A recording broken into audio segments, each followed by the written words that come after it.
righty, let's get our heads on right. Happy Monday, everybody. What's going on? Good morning to you, Trail. Wow, it's nice and shiny up there. How you doing this morning? Good morning. I'm looking fresh today. After a good WrestleMania weekend. Oh, I'm looking forward to starting the week. all right. I'm Justin. That's my co-host Trey over there. And you know what? Let's kind of bring. Are you and I guess how do we start this? I think it's appropriate after a month of waiting and a month of it feels like a forever. Let's bring back, I think, about time, the co-host, oh well, not the co-host, the host to the Fighting Now channel. You can check Fighting Now, the Fighting Now on YouTube. Let's welcome back our good pal Jake. Jake, good morning to you, sir. How you doing? I'm doing good. I'm feeling very blessed. Glad to get just to be back on here. It's definitely been a while, and I gotta say, it feels good to be get just to be back with all of you guys. And Trey, your head is really, really different. I'm still cannot believe you shaved all that hair. Gotta look professional. You're looking sharp as well. Yeah, because I have something really huge today. Some of y'all may know about it, but I am ready and I am prepared for it. Yeah. Well, I guess let's start off by asking you how your show has been over the last few weeks. It's been a while. Yeah, absolutely. It's definitely been incredible. We've had a lot of amazing guests that got a chance to join me. We've had some people who recently got married, even some champions like Sandra Arndt, who got a chance to join me. First interview since she won the title, and I can always say the interviews have been amazing. They've been phenomenal, and it's definitely been incredible. The page has definitely gotten amazing. About 4,322 followers now, so. I can't really beat that, and definitely got more things coming your way. We definitely got some fighters we get a chance to sponsor for their fights, so I'm very excited about it. Yeah, that's very good, man. I definitely, hopefully, everything goes well for you over there. Well, like I said, I'm Justin. That's Trey. Jake's over there here, ready to talk some professional wrestling. He's gonna be back with his new stuff going on. We'll try to fit him in as much as possible. But I mean, okay. So let me go around the room here because it's Monday. It's like, what are you guys doing here on a Monday? And what we're doing here on a Monday is simply a marathon, as I've been preaching last week, or all the last week, that we're going to stretch it out to do Monday through Sunday this week because I felt that this was only appropriate for um to cover the night after WrestleMania. I felt that if we waited until Wednesday, it was going to be kind of off centered, kind of little bit of you know mm, how do you want to put it? I kind of felt left out, and me feeling left out, those two combinations just don't work together. So uh okay, so I was like, oh, we're gonna do Monday. Well, then the aftermath of Raw is gonna be tonight, so we might as well do Tuesday, and then we might as well do Wednesday, Thursday, Friday, Saturday, Sunday as well. So we got a very busy week ahead of us, and I guess are you guys ready for this? I call it marathon. And also, don't forget we have a huge guest on Wednesday, Noah Gabriel. Yeah, we have actually two guests up on Wednesday, and we are hoping to have some pretty big announcements coming later this week, depending how everything goes. That's still in the back burner. Um, so Jake, let me up to date you while you have been gone. Have while you've been away for a little bit. Yeah. Um, we're always intervening in our process of, okay, let's how can we just make things official, and how can we make things better? And Jake, I think officially as of today, this morning, we have gotten rid of the word podcast because we're not a podcast. We got rid of the word J or the, and then we've added on to J. So this is now just Justin and Trey. It's founded on the TNC Sports Talk YouTube channel. Um, yeah, that's kind of a little updated news that we've had Uh, changing. So yeah, which by the way, I do want to tell y'all, I am very proud of both of you guys for what you're doing. Keep grinding, keep working hard like you guys have been, and it's definitely an honor to get a chance to be back, to be in the presence of the Jay and Trey crew that you guys are. yes. And I'm ready, for this marathon. I mean, a lot to talk about, and I'm actually proud to be a wrestling fan to say that there's so much we get to just talk about, especially with what happened at WrestleMania weekend, but not just WrestleMania, but in other promotions as well. Yeah, so I'm still getting up to date with all the other promotions around wrestling figure. All right, so let me throw this out there. I think this is a big talk, and this is something that I want to get your guys' opinion to get off the bat here. Um, compare this year's WrestleMania and all of the extravaganzas throughout the weekend, right? Between the Hall of Fame, the go home to SmackDown, the go home to Raw, going to WrestleMania Raw, WrestleMania Night 1, WrestleMania Night 2. Compare that to the other WrestleManias. Where does this fall align with you guys? Trey. I definitely enjoyed it for the most part. There's definitely a lot of twists and turns that I really enjoyed, and I cannot wait to talk about it.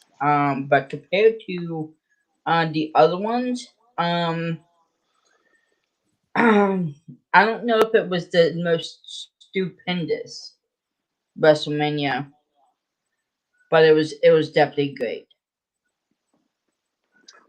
The one thing I thought about this was like, looking back at last year, it's like they all kept it really good together. It's like they had a week plan between the Raw, the SmackDown, NXT, and of course you had the Hall of Fame. I'm going to agree with what Trey said. It wasn't really the most stupendous, like they kept, preaching on throughout the last month or 2 months now. But I Mhm. will tell you, it was amazing. I mean, I thought that, these past 2 nights were really incredible. And, it definitely gives the fans something to be able to talk about after each night with what happened, like on Saturday to last night. I mean, it gives the fans a lot of time instead of just talking about it in one statement because most of these WrestleManias, if it's like all one day, it's like about 5 to 6 hours. So Mhm. I'm okay with this whole 2 night stuff. Yeah, I enjoyed it up until the point of where it kind of felt like, okay, well, they didn't have enough to give. I did enjoy the Tool 2 night. You're trying to emphasize everybody into WrestleMania, and I get that. There was matches that was brought up to hey, this was going to be the most stupendous match of the night, and it didn't live to expectation. But yet again, there were matches on the card that that I didn't really care for, and yet again, it kind of went over as it was a bigger thing. And I really really enjoyed that concept of this year. How kind of everything was they really built everything up, and then it was subpar compared to other WrestleManias. They definitely could have done better. Yeah. Um, okay, let me ask you this question here. Were you satisfied without breaking anything down about the main event at the conclusion of the main event of night 2 at WrestleMania? I definitely I don't want to say I'm satisfied, but I don't think it lived up to its expectations of greatest wrestling match in the history. Um, but it was a good match. I'm gonna say that. You know, something that I thought about when it comes to highlighting this main event was that I'm gonna agree with what Trey said. It did not live up to its height. I mean, honestly, yes. I mean, the big thing was the unification for both the Universal and WWE title. But the thing is, you should not have called it the greatest WrestleMania match of WrestleMania, whatever the shtick may be. I mean, but the thing is, this was like your ordinary Roman Reigns Brock Lesnar main event. We've seen this in the before, and we saw it last night. It was like Finisher City, if you want to call it. That's what Mhm. I thought about last night's main event. Yeah, listen, it's I would never call it the greatest greatest match ever at WrestleMania. It is part of that because I feel like a part of that is because this storyline has taken just it's been told over years. They haven't really built it up to anything more than what it already has been. And as we've been preaching this last 3 months about where this match should be taking, should have went, we've been calling this, right? It should have been a Hell in a Cell match, Yeah. right? I mean, hands down, it should have been a Hell in a Cell match. We didn't see a Hell in a Cell match. We didn't see anything close. Brock Lesnar should have got his hands on Paul Heyman. That didn't happen. For a non-Hell in a Cell match or a non-stipulation, you didn't even see the Usos get involved. So you didn't see anything satisfying. Like, you didn't see Brock Lesnar get anything out of this match technically, right? Whether he got his hands on Paul Heyman, whether you saw, got his hands on the Usos, or even if, like, I don't know, I would say, another outside interference, or even if a turn was to be made at Mania, because there was a lot of, hey, this could happen, that could happen, that could happen. It didn't live up to his expectation. The ending was kind of like, really, that was it. And which I guess leads me to this, to my next question. I kind of felt the main event of WrestleMania was the overall attitude. Now, don't get me wrong, there was some highlighted moments that we'll definitely dive into this week, into this week, today's show, and all that stuff. But there were, this main event of WrestleMania was the kind of like the definition of what the WrestleMania weekend was overall. Yeah. Definitely. Now, would you guys be okay with another match? Me myself, I would not like another No. match with these two. I Not mean, anytime soon. And let's be honest. I mean, Trey, you and I went over that list of the feud between Brock Lesnar and Roman Reigns. Where did they go wrong? And this was one gray area that yet again they went wrong in this feud, because it did not succeed. I don't mind who won at the end of the night. It was how he won at the end of the night. So let me ask you guys this here. Did last month, what was the pay-per-view for AEW? Was it Revolution? yeah, it was Revolution. Yeah. Okay. So Trey, I know you and I watched Revolution. We decided to cancel our show. We watched Revolution. Was Revolution better than WrestleMania weekend combined?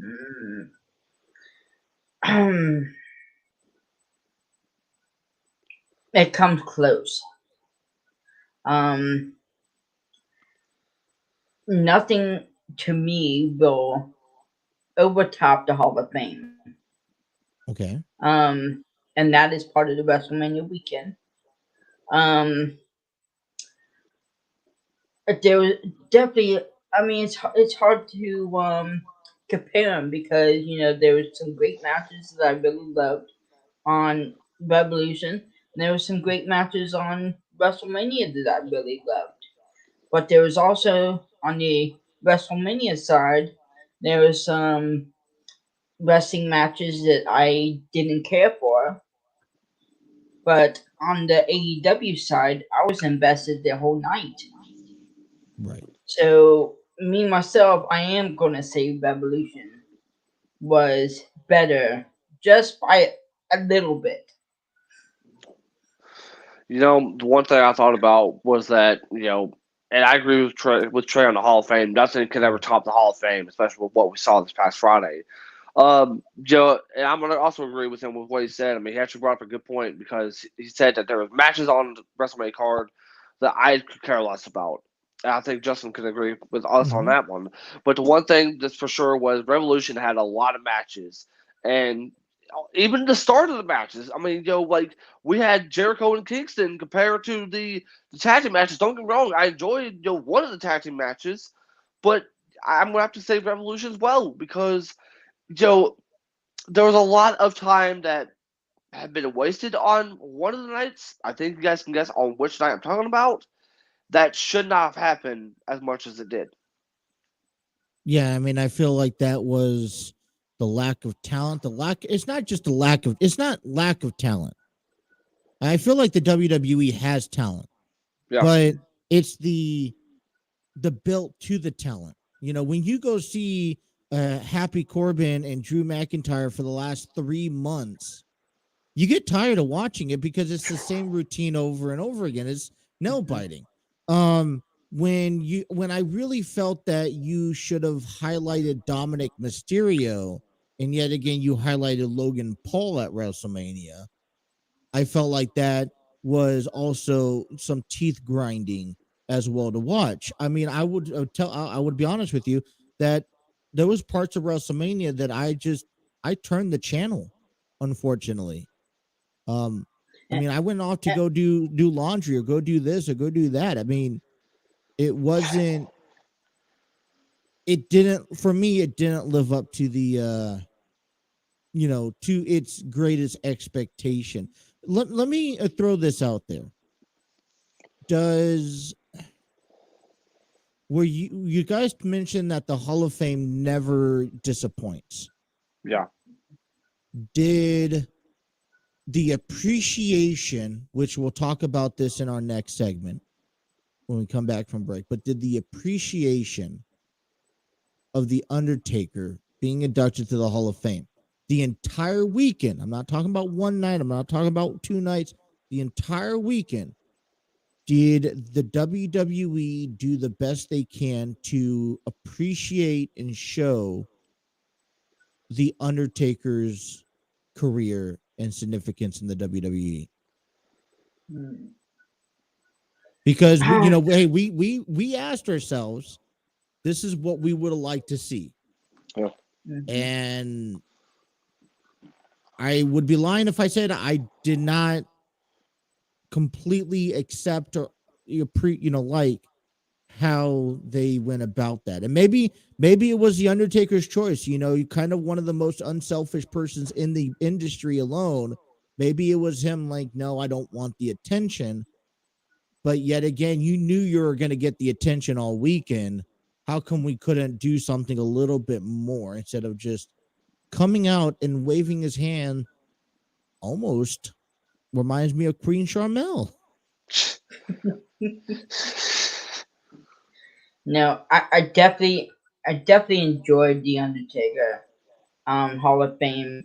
And I'm gonna say it was the best induction that I've ever seen, and Fair I enough. really enjoyed it. So, but there could have been something different that they could have done at the actual WrestleMania for him. But I am satisfied with what they did. With me, I think Trey and everyone that's watching this can agree with me that the Undertaker is definitely one of the greatest, if not the greatest of all time in WWE. Yeah. And I felt like if you have missed Hall of Fame, you guys missed out on this page. Go watch it because it's not only you got a chance to learn about the Undertaker side, but also the Mark Calloway side. And I felt like WWE, had to do what they did, for the past 2 nights because at the end of the day, though, I mean, we're never going to hear those gongs ringing. We're not going to hear, Mm. the Undertaker's music coming out and the flames like we saw the past 2 nights now. I thought this was incredible. I thought, him coming out there for the past 2 nights kind of pretty much show the fans like, I love you guys. I'll always keep you all in my heart forever. That type of Mhm. shtick. And Yeah. I feel like this was awesome to see. So I approve of what WWE did. I just kind of feel that there should have been a little bit more. I mean, I will Yeah. tell you this: I was in tears after the Hall of Fame ceremony. We'll get I more was into there. that. We'll get more into that here coming up next. We guys got 2 hours for you guys. If you guys are watching us on YouTube, thank you guys so much. Hit that like, share, and subscribe button. You guys can download and listen to us on Spotify, Apple Podcasts, or Google Podcasts. All right, we're just getting underway here. We're going to take a time out. We'll be right back here on Justin and Trey on the TNC Sports Talk YouTube channel.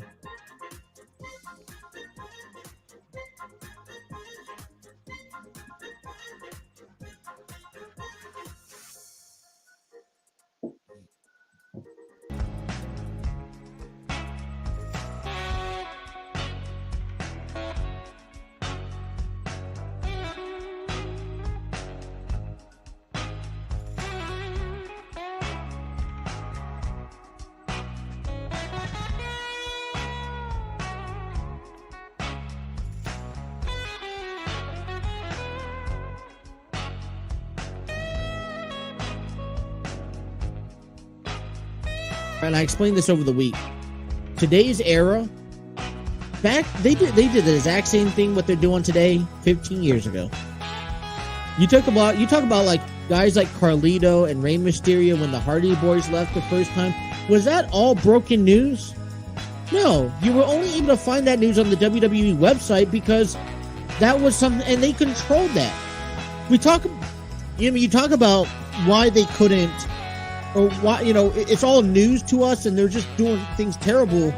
And I will say, listen, they're not doing things they're doing things business as usual. They've been doing this for the last 20 years. And the only difference is that social media and the people have a voice.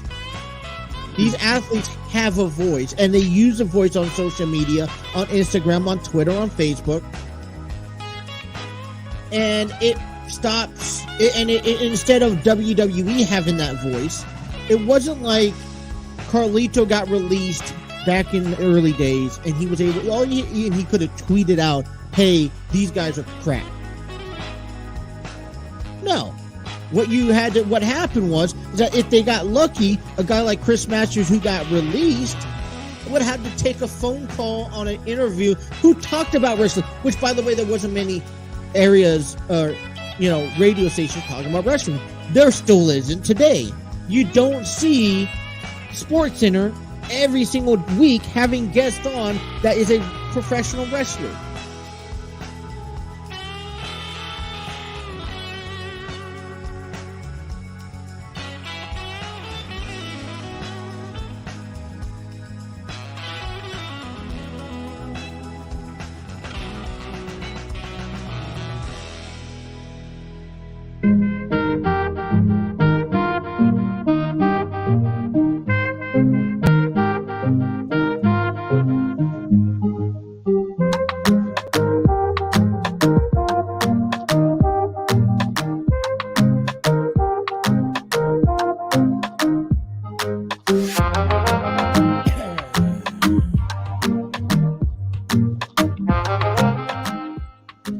Welcome back to Justin and Trey, available on the TNC Sports Talk YouTube channel.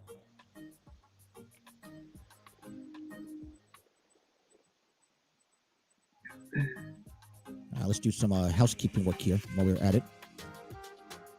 Don't have any guests on our show, but all guests on our show is in thanks to StreamYard, where you can create your videos, podcasts, virtual business meetings, and even interviews. StreamYard.com to try out your free trial today. Trey, what do you think of that nice, smooth transition? It was great. I Kind loved of it. looking at it. Mm-hmm. Jake, just with a little bit of technology, the things that can happen, such a wonderful thing. Oh yeah, for We sure. got rid of the loud music. I know Trey was the old commercial breaks or little break periods was very deathifying to the ears. Yeah, I would say I remember. I think about a month ago, it was like the old TNC logo with the timer and it's like the music. And I'm like, okay. So definitely very different. That I'm gonna have to get used to. I mean, I do enjoy the music. I mean, it was softer in the background. It doesn't make Trey's ears bleed. He doesn't have to take off his hearing aids or anything like that. So I really, I thought, kind of, and plus it fills in some content while people just, if you downloaded us on social media, right, on Spotify, and you'll listen to an episode, you're kind of like, oh, 2.5 minutes of this. I can't say this out loud, but 2.5 minutes of this, and then it's like loud. It's one level. It's not like you could turn it down. So something new, to kind of fill in some content. So we have a couple of different video packages and whatnot to kind of help it out, and kind of really highlight our shows, segments, and our guest as well. I'm still working on a couple of them, so and then more to come here as well. Hey, okay, so let me ask you guys another question here. Did WWE weekend, WrestleMania weekend has been notorious for NXT takeover to kind of set the bar high for WrestleMania. And I mean, Jake, I know you could probably relate to this a little bit more, so this will probably be more towards you. Yeah. You watch NXT take, Stand and Deliver, and I mean, I thought they did a very very decent job at what they did. I was very impressed with the ladder match, very impressed with the the Fatal 4-Way for the NXT Women's Championship. We saw new champions leave. We saw retaining champions, and it's like it throws you off for a second, because usually a moment like this, there's usually more happy endings than none. And although guys like MSK won their titles, Imperial, Gunther beat LA Knight. So as much as you saw a downcrease, you saw a rise. Did NXT Stand and Deliver set that bar high for WrestleMania this year like they've done in the past? Unfortunately, I'm gonna have to say no on that because I mean, normally we see, our minds being blown. Don't get me wrong. I mean, it was a good quality pay per view, but it kind of didn't really live up to its expectations, if you get what I mean. Because, we seen the same entrance from Braun Breaker that we saw in NXT about his first title run, and then we see Dolph Ziggler. So, I mean, kind of a little bit yes and a little bit no. And I want to get a chance to point out something here. I gotta get a chance to shout out to everyone a part of the show because this was NXT's first road show in over 2 years. And, my favorite moments was the ladder match. I mean, I'm a ladder match guy. Grayson Waller with that Air Jordan like through the ladder, hitting his elbow on there. And, of course, the Fatal 4 women's match. So, I mean, it was good, but it kind of didn't really set the bar. But the one thing I thought about was like, okay, we saw new champions. Is that going to be the same thing for WrestleMania Night 1? Somewhat, but we'll get to that later on. Well, I mean, I just, we'll probably cover a lot of more NXT tomorrow, getting ready for the after show of, NXT Stand and Deliver. For me, I don't know if it set the bar for WrestleMania because, like I said, back in 19, 18, even 17, those years, they set the bar pretty high. As a matter of fact, there were some moments where I felt like NXT TakeOver was better than WrestleMania at some points. But what I did notice was that there, it did kind of give you that ultimate pre-show for what pre-shows that WWE did not have. And you think about WrestleMania, and all the other pay-per-views, they have pre-shows. So we did not see a single pre-show over the weekend at WrestleMania. Am I correct? We did not see a single pre-show or kickoff show. Well, when I say kickoff show, match in the kickoff, right? Yeah. So pretty much we didn't see a single match in the kickoff show at all. So if you had to take NXT Stand and Deliver as the kickoff show, would that have been acceptable enough? I mean, I think they did well enough to kind of give you the rise to, okay, this is what you're about to watch at WrestleMania. I mean, it definitely did because I mean, sometimes do got to point out not only was there new champions being crowned, but there were Mm. some individuals that had to say goodbye to NXT and Oh some gosh. some new challenges for other different stars. I mean, I mean, let's look at this though. I mean, Braun Breaker. I mean, at a really huge high point of his career, did phenomenal against Dolph Ziggler. But at the end of the day, though, I mean, it was the experience level of Ziggler that got the job done. So I would definitely say yes because it was definitely a great start to WrestleMania because it will give you a chance to be prepared for what we saw this past weekend. Yeah, it was a very good. It was a decent show, Yeah. nonetheless.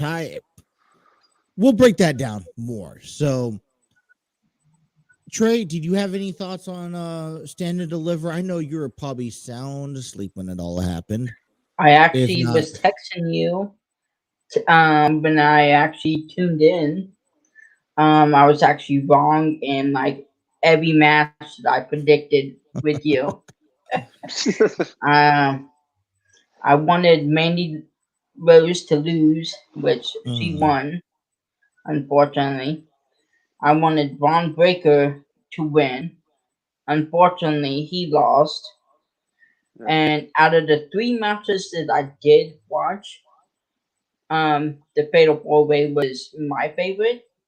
mm, And the one that I did not really care for was the LA Knight taking on Gunther. match. Yeah, I did not care for that match at all. I, I mean, because we all knew that Gunther was going to win anyways, but and I do got to point out something here. The Fatal Five Way match for the North American title was a great start.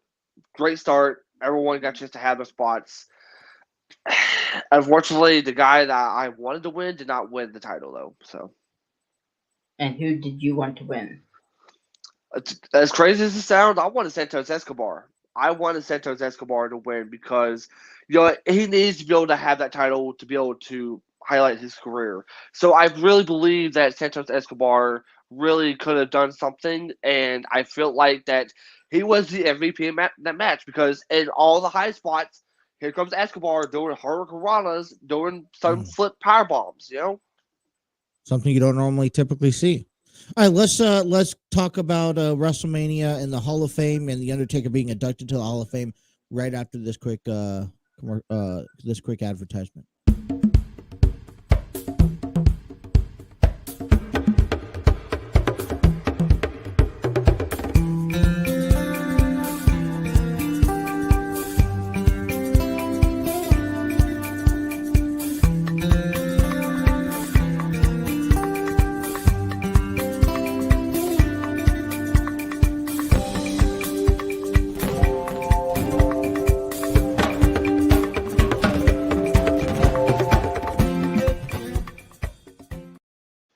All right, you guys can check out Steve Barber, Dwaylen Davis over at the Armchair Booking Podcast, available on YouTube and all audio streaming platforms. I think this is now right time to talk and break down the conversation of the,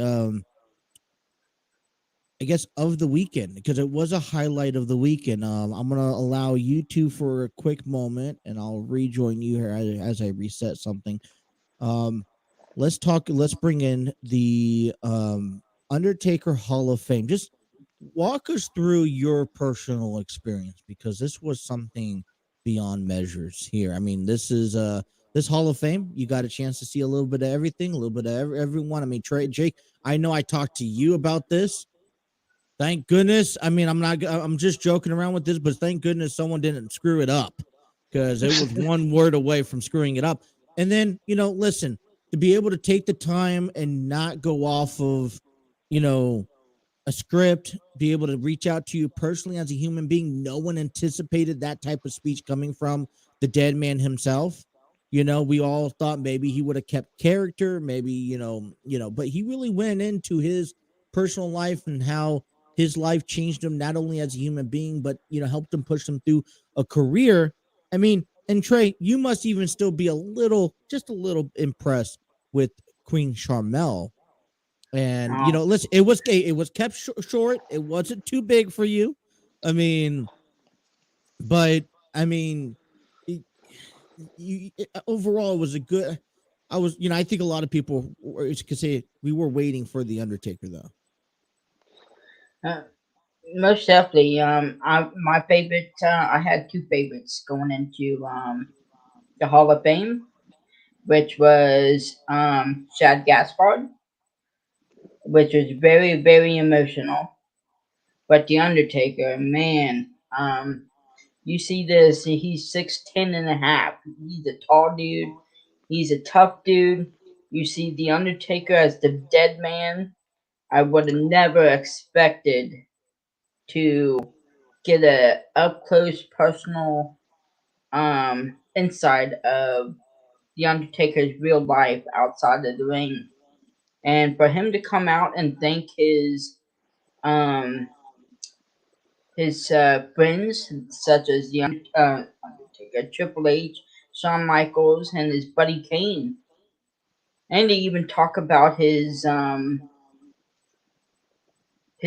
kids and his wife outside of the ring.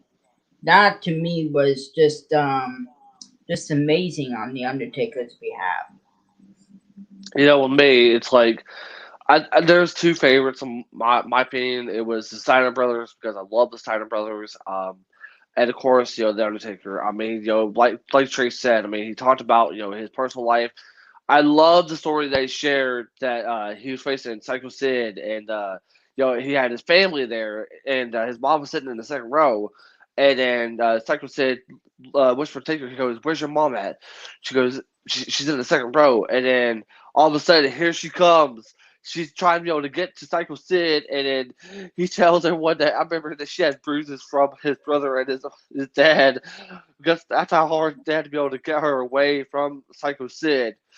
And so, honestly, this was a very beautiful storytelling from Taker because he talked about his mom, he talked about his dad, he talked about his brother, and he definitely kind of pretty much had also a little bit of inspiration and encouragement if you think about it, because he also not only talked about himself, but he also wanted to make sure that what we all need to do as individuals if you want to be able to reach up to success. And he said, even if it means burying people alive, be put in casket matches, Hell in a Cell matches, whatever it may be.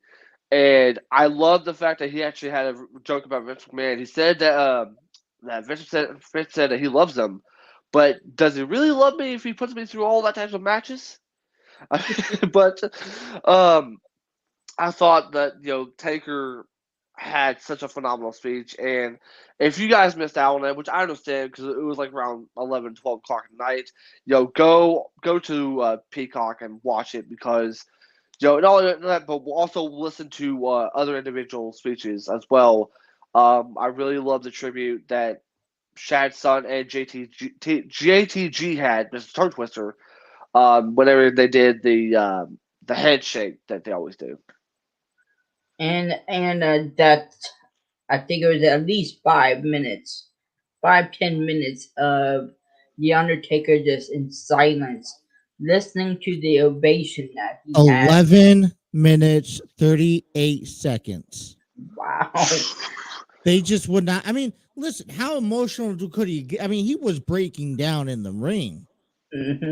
He soaked it all in, and I mean, it was something truly special. I don't think anyone else has ever had this type of platform to be able to speak. And like you said, how do you, as a dead man, as a person who played this character, a persona of, hey, I'm, taking souls and digging holes, type character, and he's done that for 3 decades, never once broke character for the industry. How do you come up with a heartfelt personal speech? Because I mean, like he mentioned, if he wanted to, he could leave it all in lock and smoke and mirrors for the next rest of his days, and he could have wiped himself from the face of the planet, never been seen again. I mean, he's not only been able, he's over the last 3 years, he's been able to dig deep and now let us as fans experience the guy or the man, the human being behind the immortal Undertaker. And that's what you have to truly accept.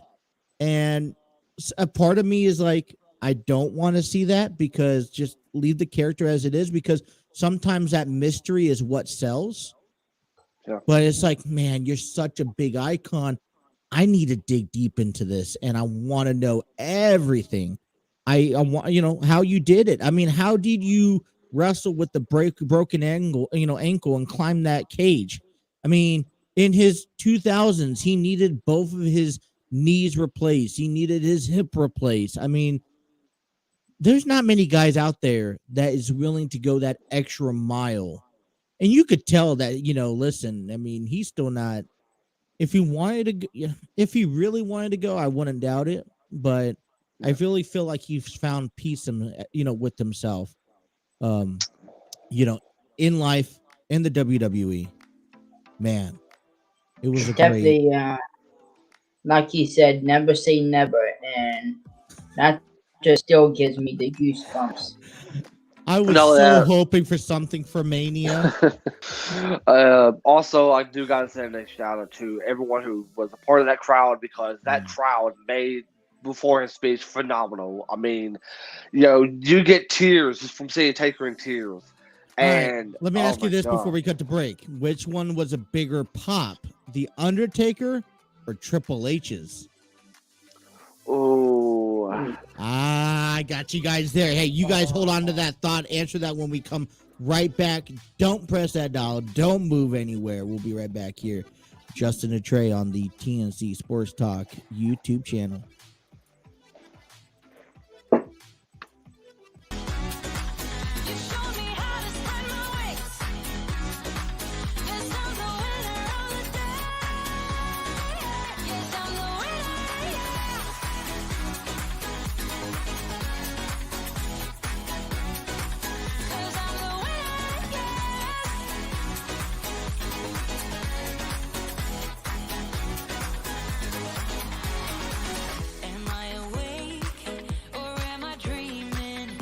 And now, was it weird playing with other teammates, other people that in different teams, like such as Pittsburgh and stuff, playing in the Pro Bowl?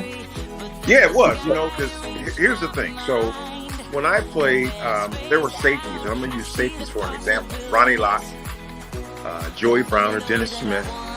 Those guys that I watched as a kid growing up at Arizona State playing football. I got a chance to be on the field with those guys and just kind of reminisce and hold conversation. So it was really, really nice to see that Pro Bowl. And then you get a chance to go to Hawaii, which, if I didn't go to the Pro Bowl, I'm not sure I would have taken a trip to Hawaii. It's just, just not in the cards. You don't think about it. But to go over there and bring my family over there and kind of just relax and play football and do what I love to do made it so simple. But yeah, playing against those guys that you see week in and week out on football, on TV, and then get a chance to stand there and talk to them and just talk about, the ins and outs and the love of the game and why you play. It was pretty spectacular.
All right.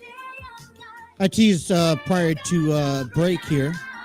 At what who had a bigger reaction? Because Triple H did his thank you in front of 78,000 fans at AT&T Stadium. And I don't know the number of fans at the Hall of Fame, but it was smaller. It was impactful. It went on for, longer than Triple H's. So, but, here's one thing I did get out of it. What I saw was that each time Taker tried to talk, the chant started back up again even louder.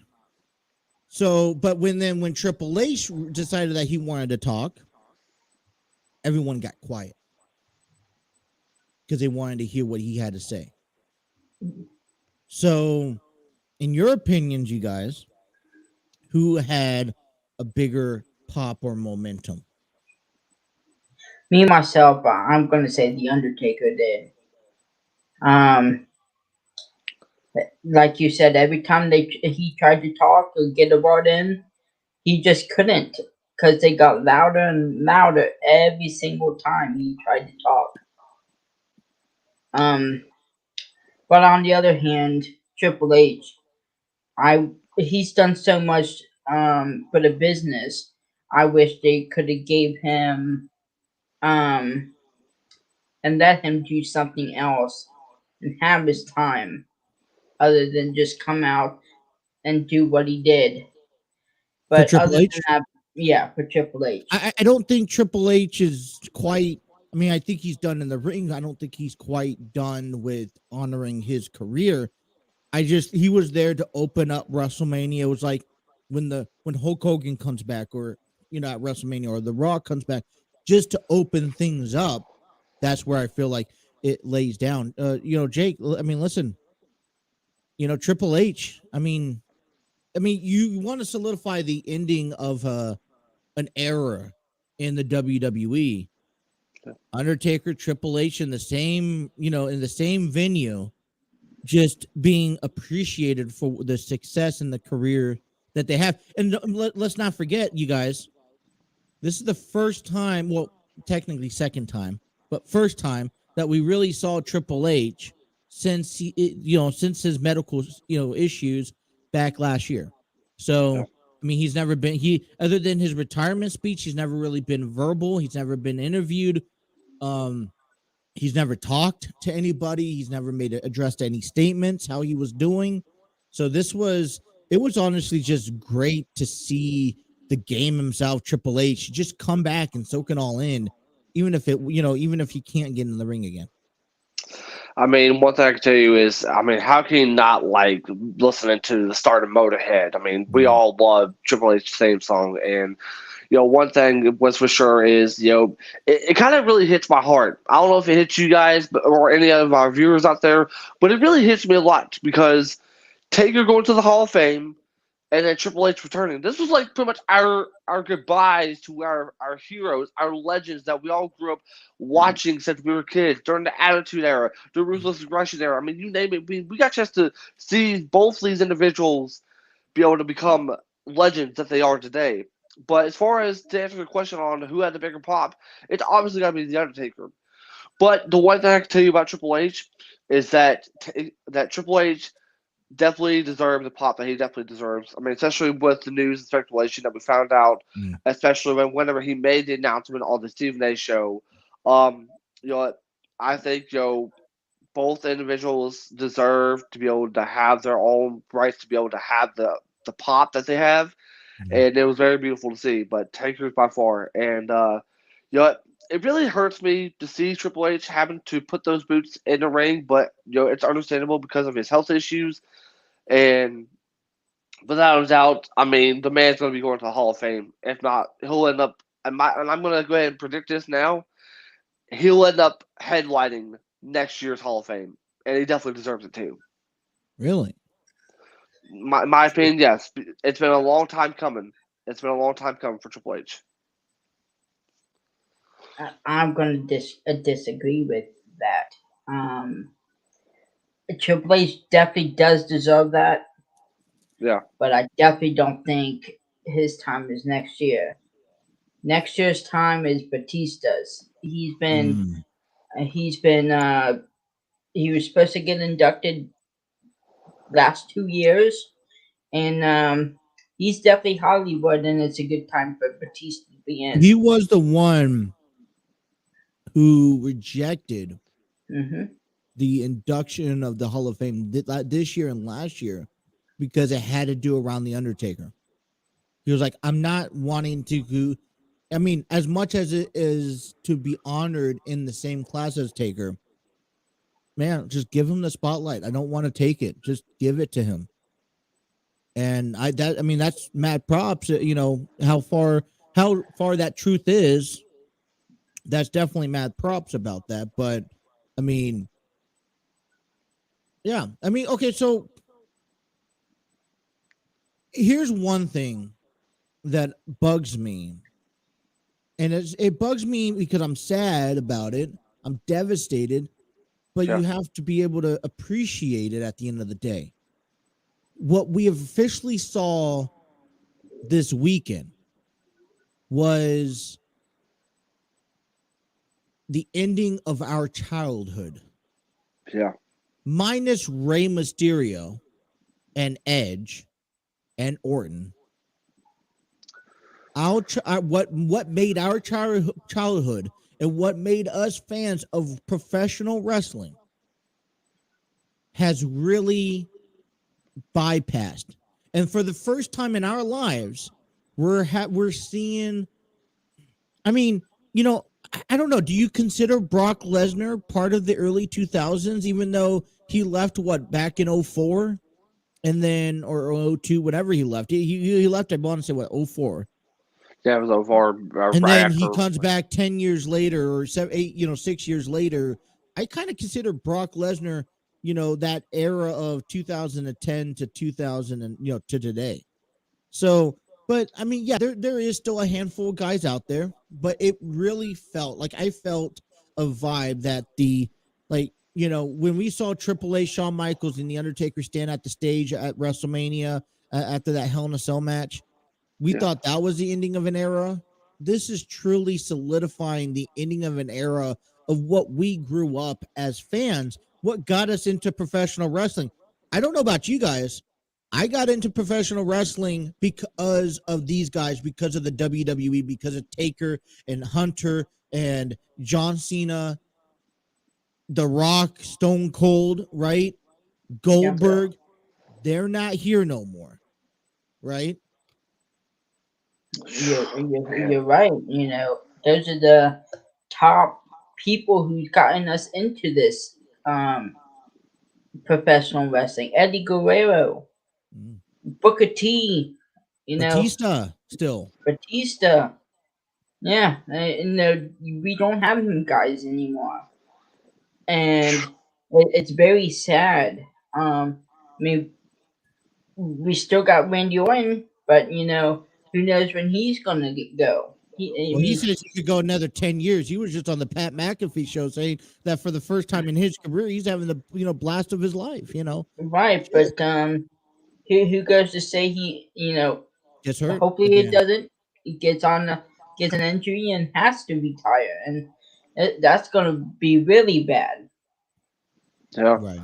And also, like Trey actually brought up a really good point. I mean, we all grew up idolizing guys like The Undertaker, Triple H, Rock, Kane, Austin. I mean, the list goes on and on and on. And it's kind of crazy. And the question I've always had is, what if Eddie would still be here? Imagine how he would feel. I mean, obviously he would be retiring by now, but the one thing is though that his legacy will always be carried on. And it's just kind of crazy. I mean, like don't get me wrong, like AEW is doing things with those guys, but the thing is with WWE is like it'll never be the same. I mean, you'll never hear that glass shatter like we saw this past weekend. You'll never see the Vince McMahon doing the walk like he usually does. I mean, it's just so crazy. Right. And I mean, as for someone who's getting ready to be 27 years old here in a couple of months, it makes you feel really old in just a matter of seconds. And I got 19 days. Okay, how do you think I feel? I got 19 days before I'm 27 years old. Trey, I think aren't you 27 already? I'm actually going to be turning 28 in July. He's an old fart. yeah, I mean, he's pretty much the Breaking Bad character of the bunch. If you get that reference, then you know exactly what I'm talking about. I mean, I'm just. I'm just, and listen. I mean, like I said, Randy Orton. It was great because he was young. He was still growing up. There was that time period where because of injuries, he found himself off television. So he was there, he was not there. Edge, I know Edge solidified, but then there was a whole, when we talk about guys like Rey Mysterio, guys like Edge, guys like Randy Orton, guys like Brock Lesnar, these guys have all had multiple years where they weren't in the ring competing, whether it's due to injury, whether it's due to wanting to do something else, whether it was due to taking time away to take care of family. I mean, then they come back and now you see them wrestle for 3-4 generations. And that's because they took time away from their body from doing it night in, night out. Yep. Take a look at guys like Shawn Michaels, Triple H, Kane, The Undertaker, guys who, were on the road 150, 250 days a year. It was really strainful. And yesterday, like I said, this weekend, seeing Stone Cold, seeing Vince McMahon. I mean, listen, I was shocked as much as you guys thinking Vince McMahon was the last person I ever thought of getting in the ring at his age. But I mean, getting, Vince McMahon in there, seeing just Triple H and The Undertaker. I mean, what I think is going to hurt the most is when, eventually Vince Kennedy McMahon will be inducted to the Hall of Fame.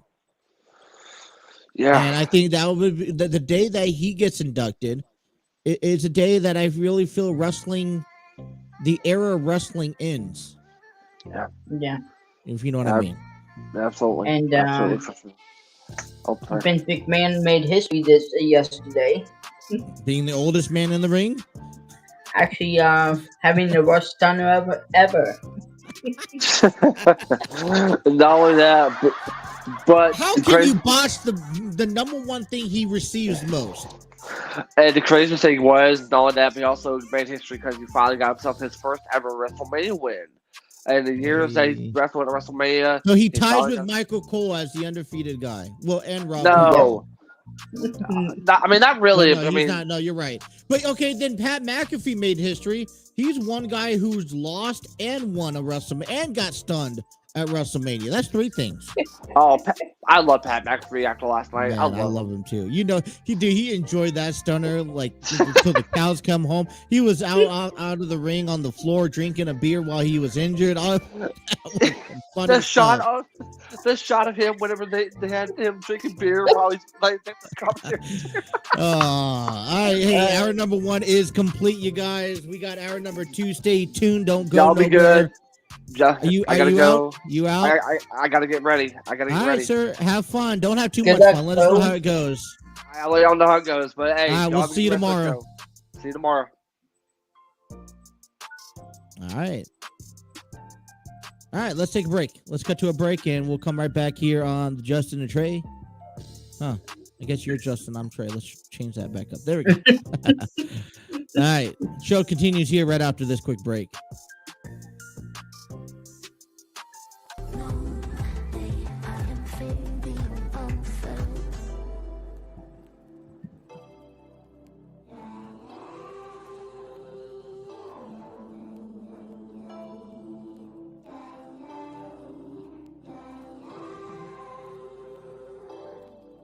You look worried, and maybe you should be, 'cause this is a warning that I'm throwing out, 'cause I'm the worst player that ever won't play you, to mix up sweet words with the girl's sanity. Boy, I'm falling. You could, I mean, you should be able to type in TNC Sports Talk, the Jay and Trey podcast stuff. It's a little difficult to find. Right? But are you seeing this as well as I do? Yep. All right. Just making sure because I'm on the link, and you see our two logos, the Jay and Trey podcast. So you could click on, let's say we click on TNC. It's going to open up to the page, and now you could click T-shirt. TNC Sports Talk logos T-shirt. You can get it in different colors, and it shows you the color before buying it. And so I really, hey, we want to get a pink one? Get a pink one. It fits to male, female. And so all I had to do was upload the logo. And it did all this for me. It comes in up to 5X, from small to 5X in male, and up to 3X in female, which I thought was very good.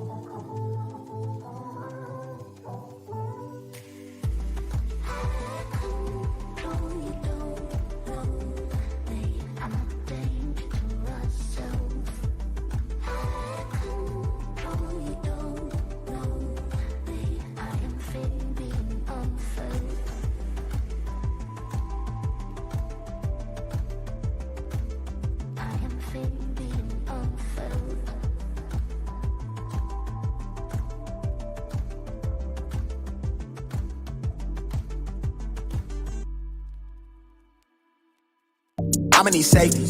Tell her I can't snake me. Ray gun off safety. My girl so tasty. Tell her it's your world. She want the two-tone spaceship. Blow smoke screen daily, so the stress don't phase me. I'm going. I keep it factual. I'm on sabbatical. I'm out in Central America.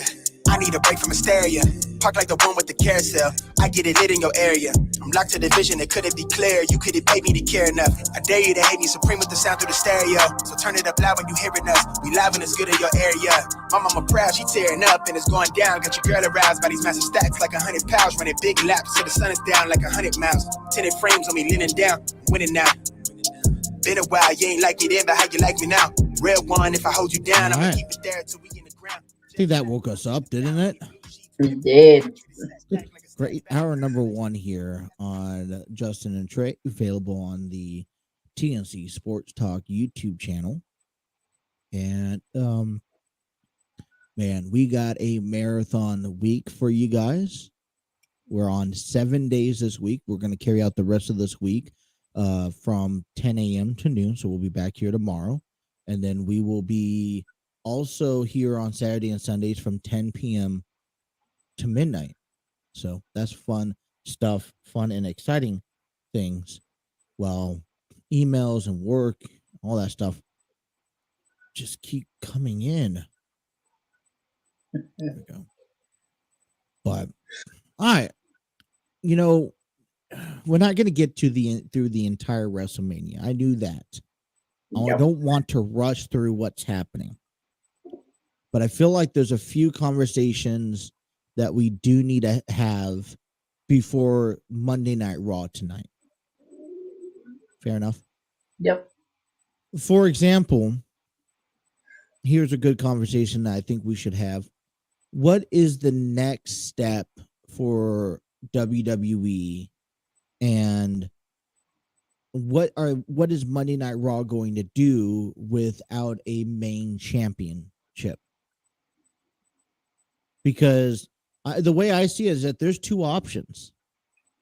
Either Roman Reigns can go back and forth between Raw and SmackDown, and we don't know the extent of his injury. Apparently, from sources and whatnot, he says that he dislocated his shoulder or something like that. I don't know the details, but we don't know that extent. We talked about that on the phone. We really don't, MRI, X-rays, stuff is going to have to be done to, kind of figure out where, how he is, where he is, and what he needs to be, in order for treatment wise, in order to get back at it again. But, so Roman Reigns could either be on Raw, he could be on SmackDown, he could go back and forth, or WWE can be looking to make or create a new championship. Because, you kind of gave me some shenanigans last night in trying to explain to me if Roman Reigns missed any airtime and he would have to relinquish that title to throw it on the Usos. I just don't see one Uso empowering over the other, for one, after having the SmackDown tag titles. And I don't see, I just, I don't see that. I just flat out, I don't see it. But there's no one right now that's worthy enough to have it. And then if you think about this, Trey, both the USA Network, I know Fox has already said, hey, I want a title that that identifies what SmackDown is. So they want that title, whether it's the WWE Universal Champion, whether it's just a Universal Championship. I don't know what it's going to be called, but they unified it. So it's together. It's not separated, So what does this mean for the direction for Monday Night Raw? I mean, I definitely feel like Roman Reigns will be on tonight. He will address what happened and what the future holds. But I definitely feel like he will hold, or bring out both titles for at least a couple weeks until they get this title ready to go. Now, let me ask, does that mean do we see like another tournament for Raw? Because one of the issues that we're seeing is Raw is not, at least in my eyes, is not attractive. It's not engagement. There's no reason to watch it right now because there's no one to watch. There's no championship to watch. Mm-hmm. So you throw guys like Seth Rollins, Kevin Owens, Cody Rhodes now, who returned and faced Seth Rollins at WrestleMania. Edge, if not Damian Priest. I'm sure Finn Balor will fit the picture at some point. Got a handful of guys right there that can kind of do like a battle royal, do a tournament to, win or to capture a title that could be crowned at WrestleMania Backlash. Or, I guess here's another question that moves a little longer. Could you see the way Roman Reigns and Brock Lesnar ended last night? Could we see another match at WrestleMania Backlash? That's what I was trying to hint at earlier when I asked you guys, you and Jake, if you guys would be okay with seeing another match out of these two. But however, if Roman Reigns is indeed injured and has to take time away, and maybe he would have to surrender the title. The problem is on SmackDown, there's nobody on SmackDown on the caliber of Roman Reigns to even I'm gonna say be qualified to win that title. And let me just make something clear really fast to our audience. It's not like there isn't talent there. There's talent on SmackDown. There's just no talent built because they have, restricted them from building.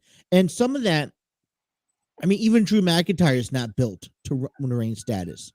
Exactly. And even Happy Corbin. I'm sorry, this Happy Corbin shenanigans.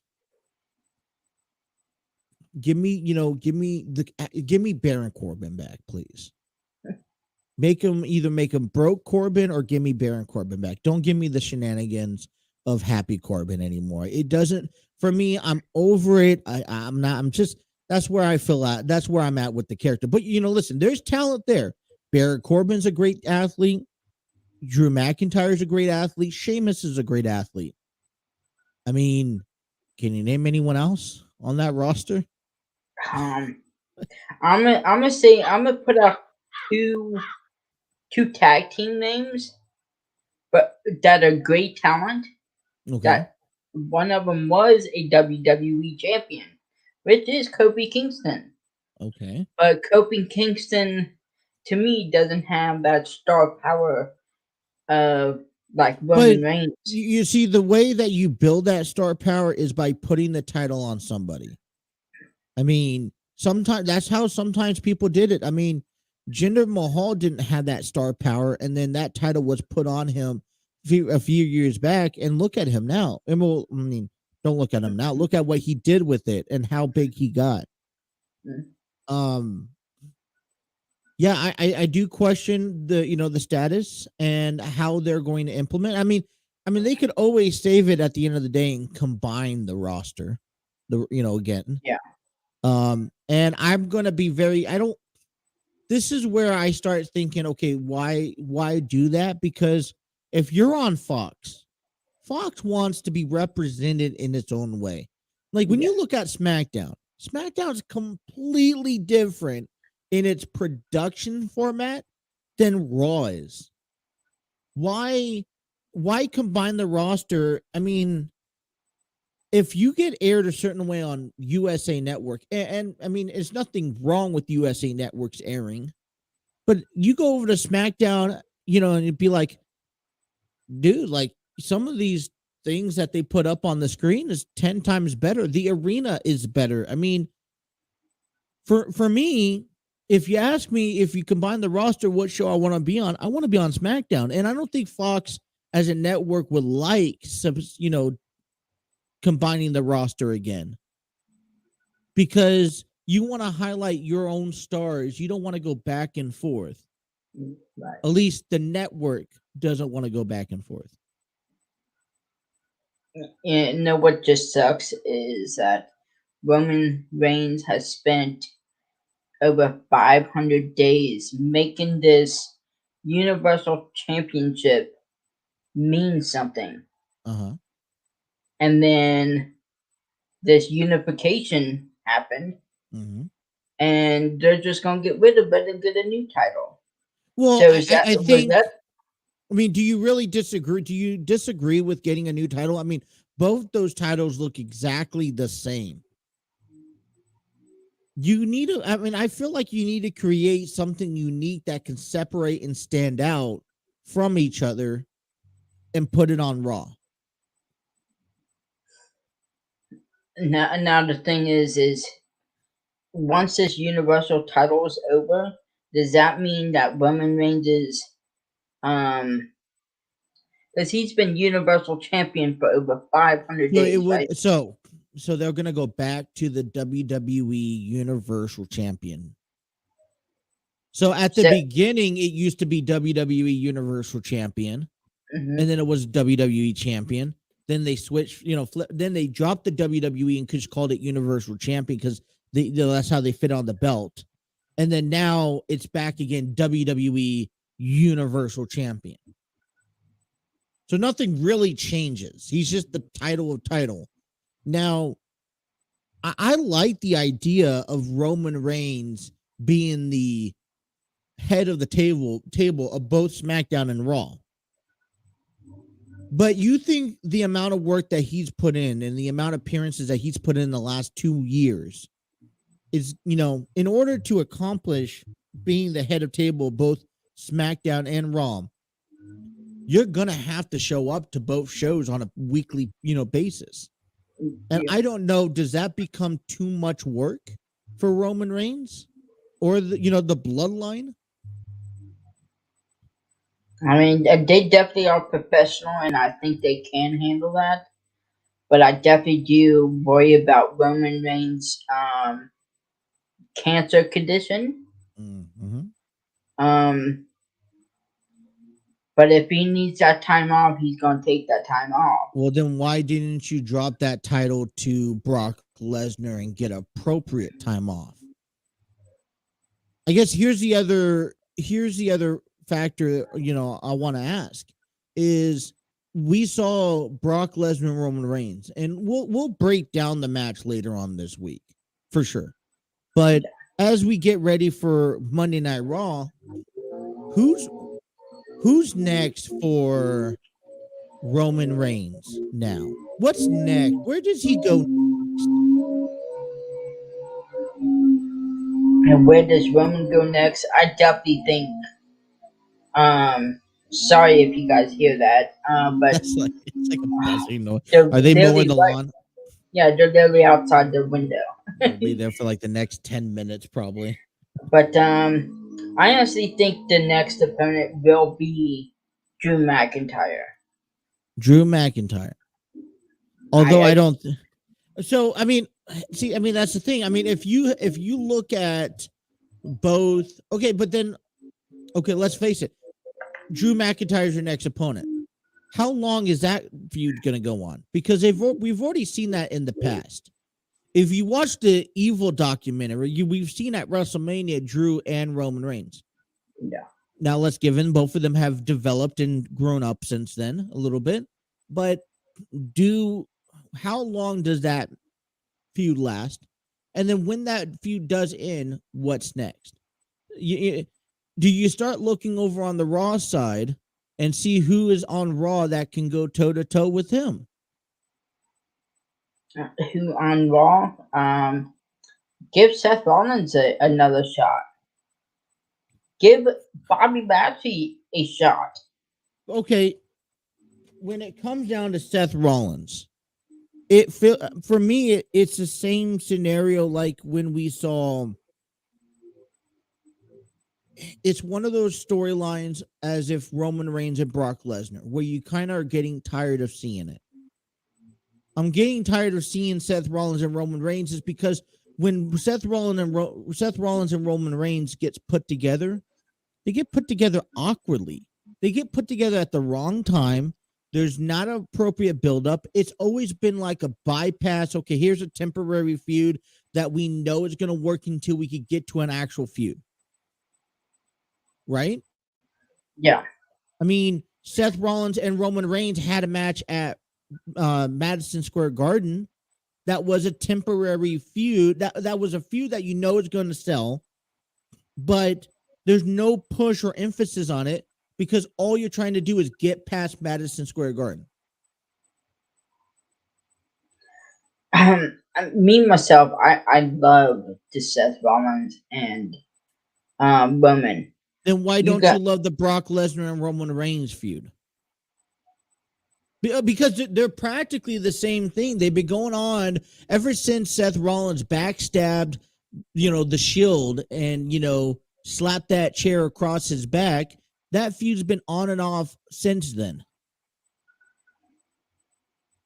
Right? Yeah, you're right. But I just feel they haven't grown it. They haven't made any stipulations. They have failed you as a fan for Seth Rollins and Roman Reigns. And 90% of the time, Roman Reigns has been turned out, especially as of recent. I just feel like after what happened with that match, I feel like Seth Rollins needs to get vengeance. So you're telling me, okay, so after what happened at the match with Madison Square Garden?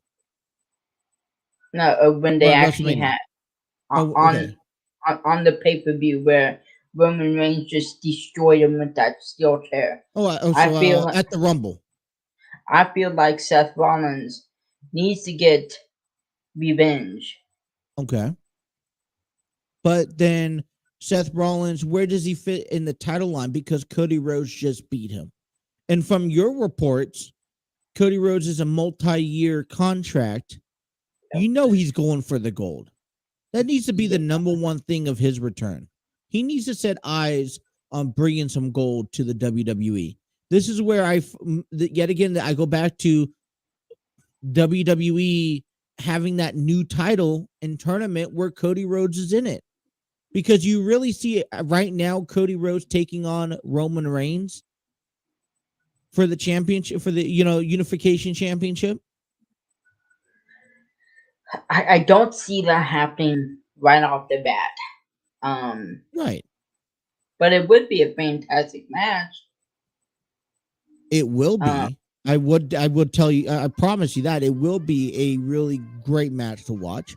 But you're right. It's not going to happen right away. I think it would be foolish to see it right away. So what do you do for Cody? Because Cody ain't just going to pick up feuds here and there. We got to think smart about this, Trey. I just feel like his feud with Seth Rollins is going to last up until probably Backlash. Okay. So then what's next for Roman Reigns? Brock Lesnar What's- again. What's next for Roman Reigns. Brock Lesnar rematch again. Drew McIntyre. I'm calling it Drew McIntyre. All right, let's take a break. Come back and still open this conversation right here on the Justin and Trey. On Justin and Trey, available on TNC Sports Talk YouTube channel.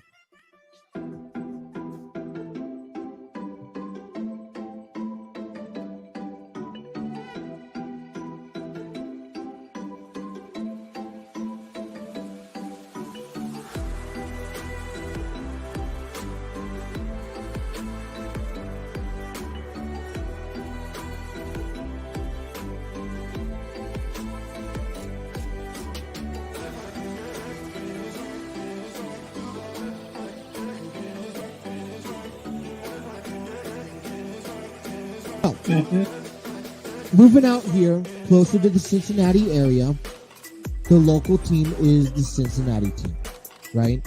Therefore, I've been told from like the fall time, you have to at least support your local team, the local team.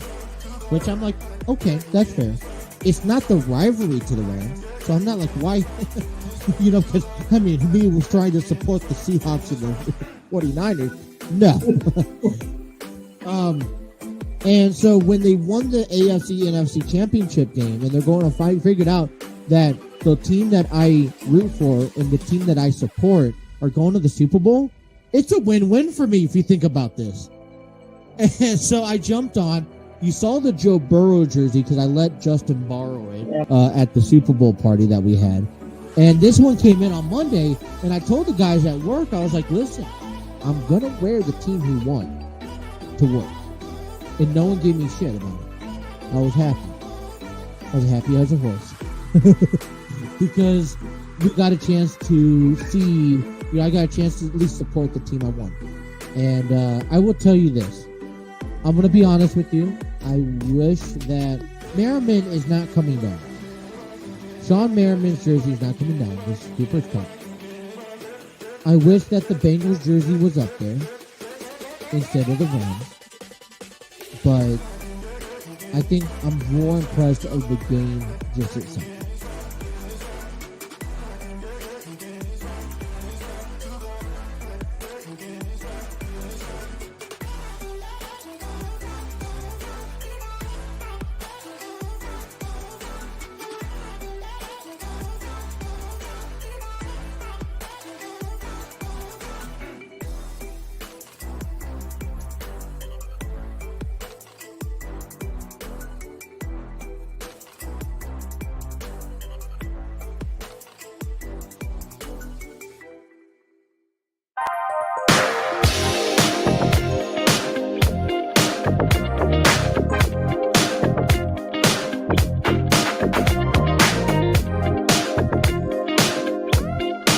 All right, we're cutting right back down here. I'm Justin. That's Trey.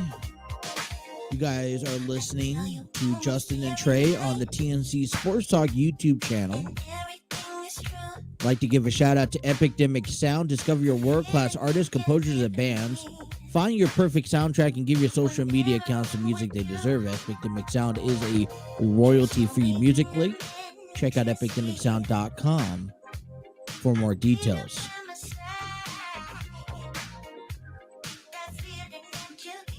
All right. So, Trey, we talked about a lot of potential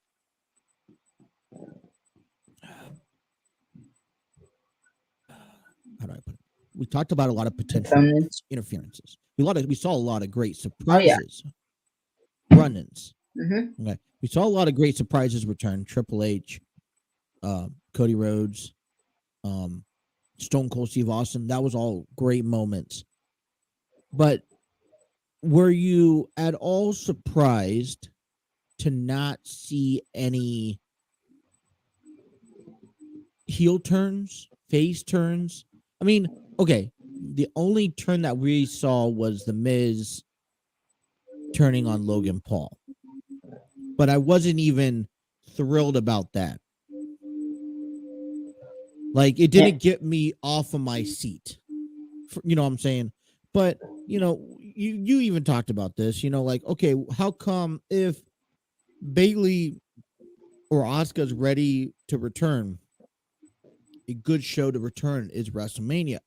I know you're talking about the night after Raw, but you could at least have one return here or one turn, change turn. I mean, you even mentioned, I mean, I was surprised that RK Bro won the tag team titles again, right? Because we were almost certain that Randy Orton was going to turn on Riddle, or you wanted Riddle to turn on Orton. So I was, are you surprised that all matches were just regular matches? Like there wasn't nothing more than what the match was sold out to be. Definitely, yeah. The only one that really surprised me, and I did not think all the shenanigans would happen in the match, which was the Johnny Knoxville match. But if we're gonna talk about the heel turns and stuff, I was back on Friday. I was calling for Dominic to finally turn his back on Rey Mysterio. That never happened. Disappointing to me. I called for Matt Riddle to turn his back on Randy Orton. And everybody else has been wanting Randy Orton to turn his back on Riddle. That is too predictable. We need Right, something. but it works. It It works. does work. But nobody has seen a heel Riddle. And that is not predictable. How do you hate Riddle? How can you hate Riddle? Well, like that, I guess that's the question. Tell me how you could hate Riddle, then I'll hate him. I mean, it's like wanting to hate Becky Lynch. You can't hate Becky Lynch. Especially after she was the one who got her hair cut on Monday Night Raw. So how can you hate someone like that? I still say she deserved it. Whether she deserves it or not, it's that vulnerable standpoint where now you feel for that person. Right? Yeah. I mean, I feel for Becky Lynch. Therefore, I can't not root against her. But it didn't matter who you root for between Becky and Bianca because you saw a phenomenal match, probably one of the greatest matches of night one of WrestleMania. I think that was I'm gonna say that was the best. But yes, I was, like I said, I was predicting Dominic. I was predicting Riddle. Mm-hmm. But what did we see? We literally just seen The Miz. The only heel turn the entire and that was a heel on heel.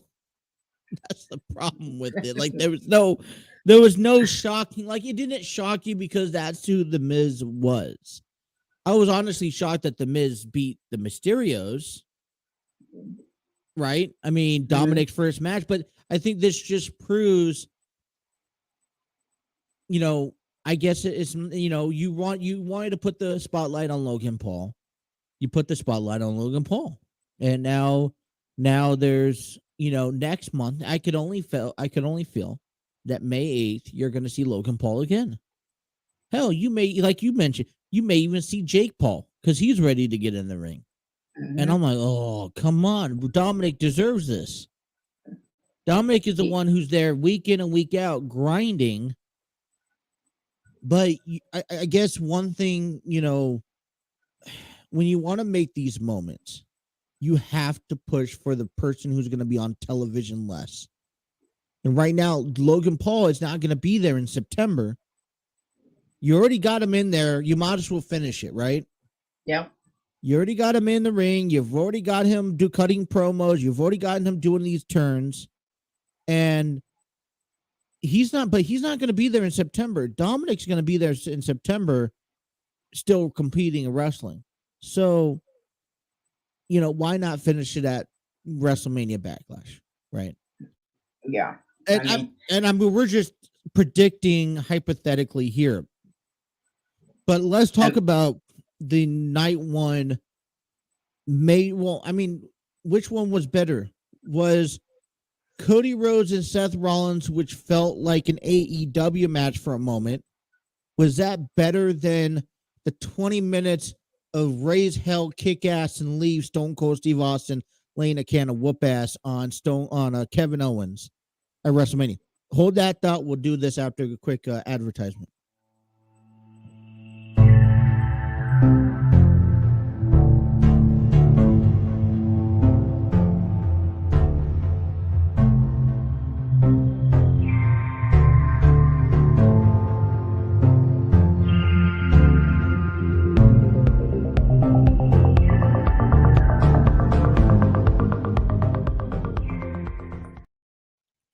All right, NWF Wrestling up in Cincinnati and Covington. Check them out on nwfwrestling.com.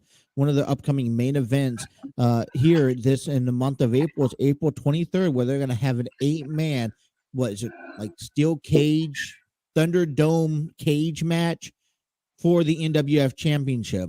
I know Adam Swayze's in there. I did hear that Star Rider's in there. Those are right now, unless there's someone else I did not see on Facebook. Those are the only two that I know are confirmed. And that is correct. There's only been two. Adam Swayze's already been announced because he's the champion. Yeah. But Star Rider has been the very first participant announced. Was there anyone else? Or no? Okay. So I just want to make sure I'm not forgetting anything. We will keep you up to date. I'm working on, I think I do have him. I do. As of right now, April 23rd, we will have a show. Our Adam Swayze will be joining us on April 23rd. That was confirmed this morning. So that's pretty big news as well. I get to talk to Hollywood. You get to talk to Hollywood. And hopefully he's in Hollywood next year for WrestleMania. Just think about this. I got the perfect match. Hollywood versus The Miz. I would enjoy that so much. But yeah, he will be on our show talking about his title match that coming up later that night. And, listen, it's intimidating sometimes talking to a champ like that. I'm ready for him. I can't wait. Like I said, if Steve's watching or listening, we got to go out, reach out to him. Are you getting ready for Noah Gabriel? That's a good one. Yes, that's going to be a very good one. Noah Don't Gabriel forget, will be on Wednesday. Yeah. Wednesday at 10:30, he will be live. Live right here on Justin and Trey on TNC Sports Talk YouTube channel. All right. Which one is more invasive? Because there were speculations of, we talked about this for a whole month, that Cody Rhodes was returning. He left AEW. He has to come back. He's going to be that guy to come back. Well, the Undertaker teased never say never. We could have saw Taker against Seth Rollins. We could have saw, and I thought it would have, and you reason why you thought Taker instantly also in your mind was because it's Dallas, Texas. He gets to perform in his hometown one last time, and his last match was a cinematic match. He never got a chance to give the fans a last in-ring match. So, The Undertaker, Cody Rhodes. Even Elias was popping up to the moments of. Was Cody Rhodes' match with Seth Rollins more invasive compared to the actual 20-minute match that was taken all through around AT&T Stadium with Kevin Owens and Stone Cold Steve Austin? I don't know. I definitely enjoyed both of them. It's good to see Cody Rhodes. He had a fantastic match.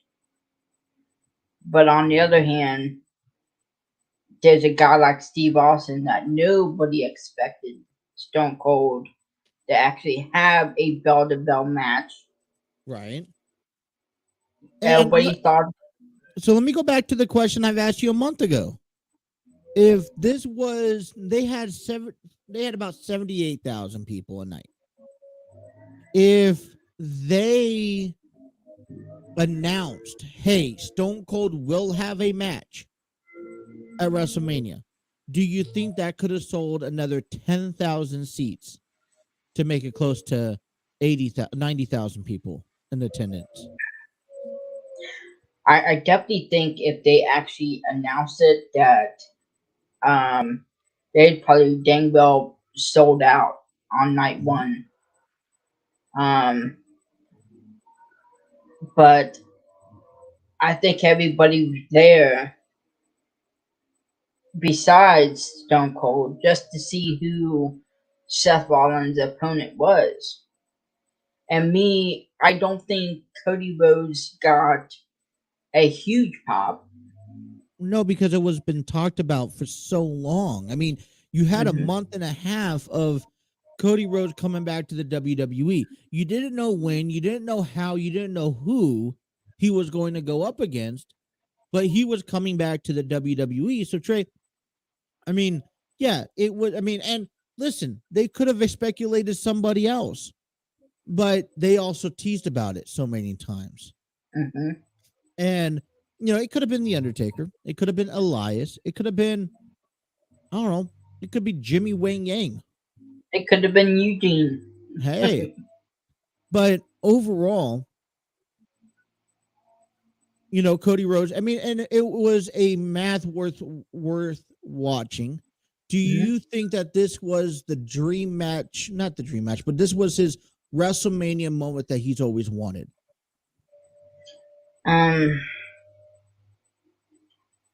I definitely think that he had fun. He I don't know if it was the match that he's been dreaming of, Right. but it was definitely a great match to come back for. Well, I mean, you don't want I mean, at least I wouldn't want my dream match, my comeback match to be a dream match, because especially now, since you're talking about it, that he's signing he signed a multi-year contract. I mean, he will be on Monday Night Raw tonight. It has been confirmed that he will be making his triumph return, and the first time in 6 years, to Monday Night Raw, and after a victory against Seth Rollins. And yeah, he will be addressing the fans. He will have a mic in his hand in over half a decade tonight. I definitely can't wait. I do know that in his contract, he does not want to hear or be known as Stardust anymore. So I feel like this entire time he's gonna be Cody Rhodes.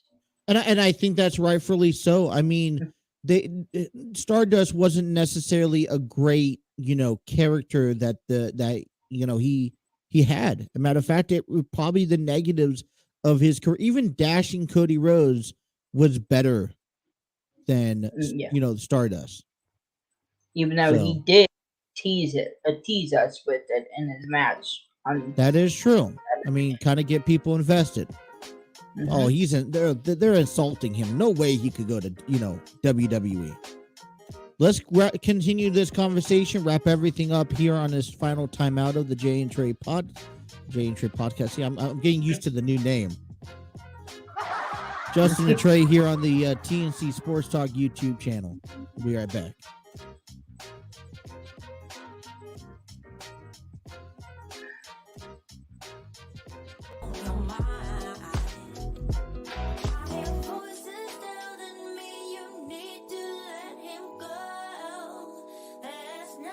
help welcome me. David, is it Fulcher? Did I say that correctly? It is Fulcher, Fulcher. How you guys doing, man? I'm doing good. And you? Well, it's funny, man. My wife and I have been moving for the last couple of days, and when the wife says she wants me to grab boxes and move them around, I'm supposed to do what I'm supposed to do. So I tried to get here as fast as I could, man. So I'm taking a little break just to come and talk to you guys, man. How's it going? It's going great, and I appreciate you taking the time to talk to us. Gosh, we got a lot of great football coming up here. Pro Bowl tomorrow, the Super Bowl coming up next Sunday. You got a chance to be a part of both of them in your career. Can you kind of walk us through both of the experience, being a 3-time Pro Bowler and getting a chance to play in the Super Bowl? Well, let's talk Super Bowl first, man. Okay. I will tell you that, my first 3 years in the league, having an opportunity to go to the Super Bowl, not too many people get a chance to do that. This team that they got now, guys are second and third years going to the Super Bowl. So that's pretty exciting. And when I played in the Super Bowl back in 1988, I'm not even sure you guys were born yet.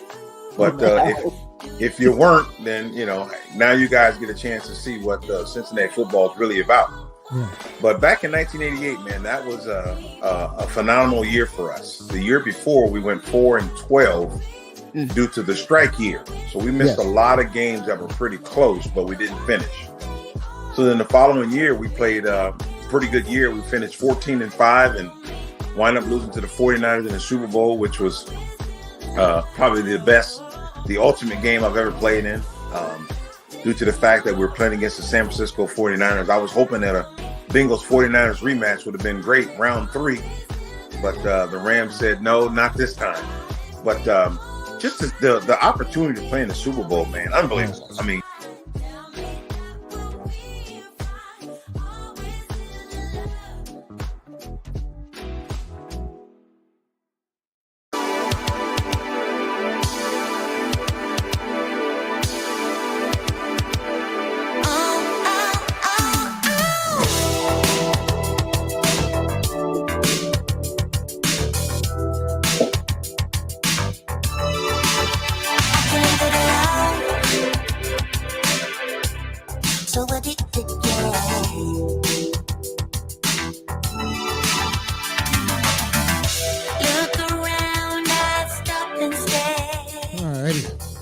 up our show, get to the top of the hour. Happy Monday to you guys all. We will be back all week long, tomorrow, Wednesday, Thursday, Friday, from 10 a.m. to high noon. Trey, like you said, you might as well just be on 7 days this week. Put in the extra grind. I mean, you're going to get 4 days off the following week, so take some extra coffee drinks or whatever you need. Do I need to buy you a case of root beer? Yes. Okay. I'll buy you a case of root beer. And if you be on 7 days this week, 1 per day. I'll definitely think about it. I mean, you might as well. You're already on Monday, Tuesday, Wednesday. But so 19 years in the ring for Stone Cold Steve Austin. We knew he was going to be there, and they teased about a match that he was going to actually be there to kick someone's ass. Yeah. Well, let's be blunt, kicking Kevin Owens' ass. They delivered. Now, when we talked about how good Stone Cold or Kevin Owens had to make Stone Cold look, he accomplished it? He did. And there was even a moment where you get worried for a guy. Like, it's not like, okay, so not only hasn't been really in the ring doing anything for the last 20 years, but he has 2 shot knees, a bad back, and a bad neck. One small bump can really injure him. Yeah. And I get it. It's a one-time deal, but you haven't been in the ring for 20 years. And there were some moments that really shocked you of some of the bumps that Stone Cold took. I was more impressed about the suplex outside the ring in the fans area, fans, more than I was in the match alone. Yeah, I mean, he took a bump on concrete. Okay, Uh, let's be real here. I mean, we're overselling that when you say it's on concrete. It wasn't on concrete. so like I think he went beyond what fans were wanting, So and okay, so let's just. It wasn't concrete. It was one of those foam pads that you kind of walk on. That was divided in the section between the seats. oh But listen, he still also delivered 2 suplexes on Kevin Owens on the stage, which I know. yeah, I mean, I don't care. There's no spring to that whatsoever. So yeah, that was probably pretty damn solid. But yeah, you're right. He took he gave the fans beyond what we thought. I mean, I honestly thought it was just going to be a one-way street. He took some bumps. He took some hits. I also thought that, it was going to be just in the ring for like 2 minutes, but it was like a 15-minute thing. yeah. I mean, going into this, I thought it was just gonna be a brawl in the ring, a couple punches each, and then a stunner. Right. But for him to actually have the bell to bell match, fighting all of the arena, Mm-hmm. definitely went above and beyond what fans expected, and I appreciate Stone Cold Oh yeah. giving Oh yeah. us that for the one last time. Kind of made you felt like you were back in the Attitude Era for a day, especially Mhm. with Stone Cold. I mean, and let's not forget about what he did last night on night 2, where he came out and Stone Cold, Vince McMahon, Stone Cold, Byron Saxton. That was Saturday, right? Yeah, I think that Yeah. was Saturday. And then he also Stone Cold Pat McAfee, which Pat McAfee loved him. We talked about that already. So he had his fair, his well share, of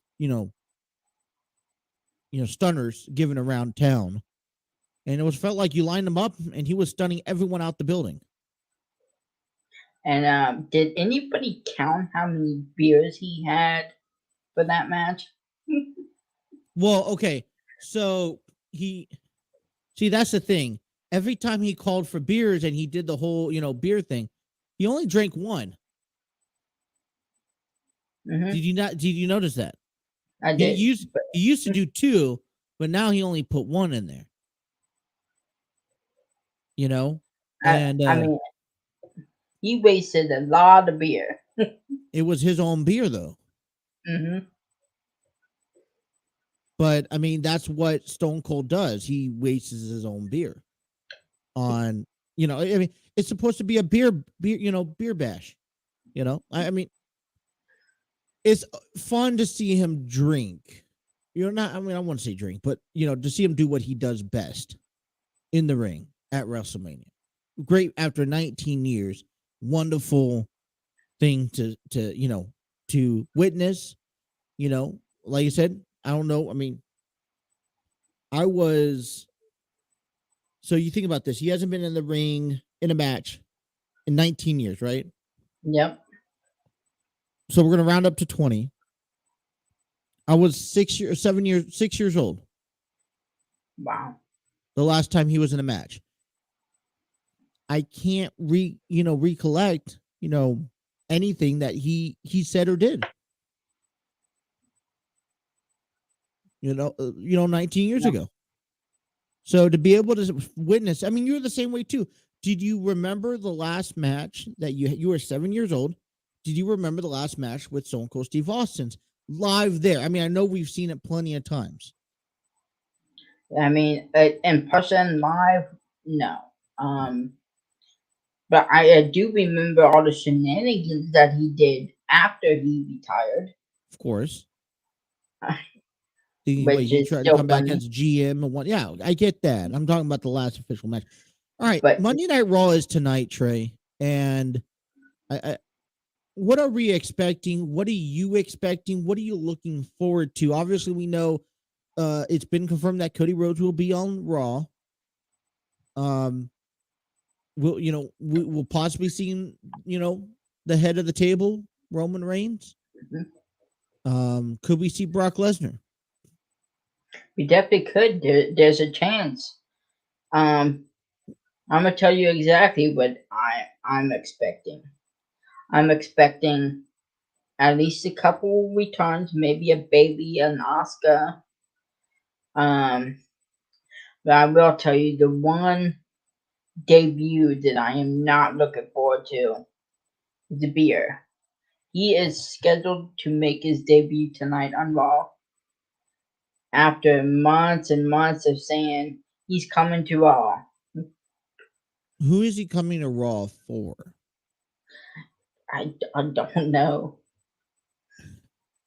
Could would so the fraction now that we saw last night with Damian Priest and Edge, are you a favorite of that in this new heel persona for Edge?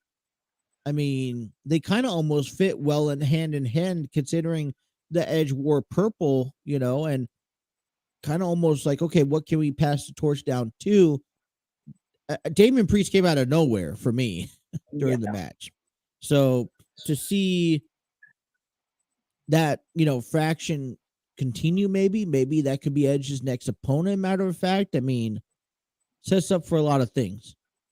I mean, coming into WrestleMania last night, I knew Edge was going to form a stable, as reports that I've read. But for Damian Priest to be in it, I had no idea.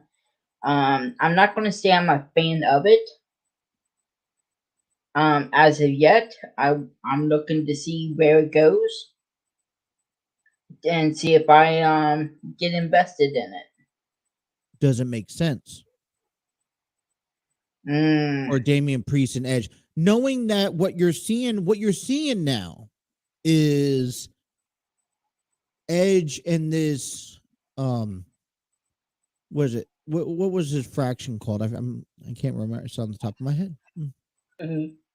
Um, with Granger and Christian. You know what I'm talking about. I mean, he came up with the Rising Fire. The Brood. Okay. But could you see that dark factor with Edge, Damian Priest, somebody else as well? Oh, I could definitely see it. What about Elias? I mean, Elias could be some sort of dark person also. I'm just throwing the names out there now, but I mean, one thing that does not make sense to me is Damien had this feud with Finn Balor that never took off. That and was supposed to. never took off. Never had a match at WrestleMania, which we were hoping to see. Mm-hmm. And then what did they do? Just drop the whole storyline altogether for Edge's new stable? I mean, I That's would what have. I'm I would at least like to finish off this storyline, and you could have assuming. concluded this simply as something that happened on night one. Like you could have had Finn Balor and Damian Priest night one Yeah. to finish things off. That's what I would have liked to see. But, I think as fans, we like to see certain things and we never get them. But yet, Vince McMahon and WWE's, I'm all about the fans. I'm listening to you. Right. Really. Well, I will say this, Trey. WrestleMania, I don't know if it lived up to its potential, but I did very well enjoy WrestleMania. It's still kind of unsurreal that it happened. It kind of went by fast. I sat there last night and I was like, well, WrestleMania Really? This is all we're getting for this 3 months hype, and made myself a 4-course meal I was telling you about, and this is all I'm getting? Really? Fell asleep throughout part of some of the matches. But I mean, maybe that was just me being tired and me waking up early. But a good show. That means that we're gonna have a great week because we still have to talk about Bobby Lashley, Omos, what's next. What about what's gonna happen on Monday Night Raw tomorrow, NXT 2.0 on Tuesday night. We got baseball beginning this Thursday. The Masters is here. Will Tiger Woods be involved into the Masters? After having that, injury that almost cost him his legs. So we have such a big week ahead of us. Jake's going to be coming back for the rest of the week. We got Nora Gabriel on Wednesday. We got Justin coming back on Sunday night.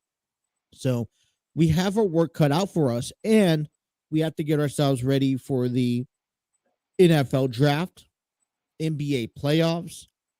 So, man, Gonna be a good week. And hopefully we have some announcements to make later on this week. So stay tuned with that as well. Still nothing, huh? No, I've been refreshing. I'm disappointed. Yep. Maybe tomorrow's show. Man, I'm tired. I'm not ready for this. I think I was up until 2 making some of those promotions stuff. Like to thank Canva for all those promotional on those little new videos, commercial breaks. Trey, you like those commercial breaks, right? I loved them. Hopefully to create some different ones and some more unique ones. So kind of like making room in with the new, out with the old, to say, right? So, and then, man, you got a merchandise page. You could head on over to TeePublic and search us, buy some merchandise. I know we got some more new, unique ones coming up our way here shortly. So, man, it's going to be a busy week. Busy week. All right. I think it's time to wrap up. Let's get out of here on a Monday. We'll be back again tomorrow at 10 a.m. Mr. You look like Festus. Yesterday I looked like Stone Cold. Now today I look like Festus. You look like Festus. Matter of fact, if you trim that mustache and a little bit, I'll show you here in a minute. But man, I'll tell you. All right, that's all we have for our show today. Thank you guys for tuning in. Hit that like, share, subscribe button. Don't forget to download us and take us on the road with you wherever you go. You can rewatch any part of our show. That's Trey. I'm Justin. Jake was with us earlier today on behalf of the entire crew of Justin and Trey and the TNC Sports Talk YouTube channel. We thank you. You guys have a wonderful day, and we'll see you guys tomorrow. Take care. Peace.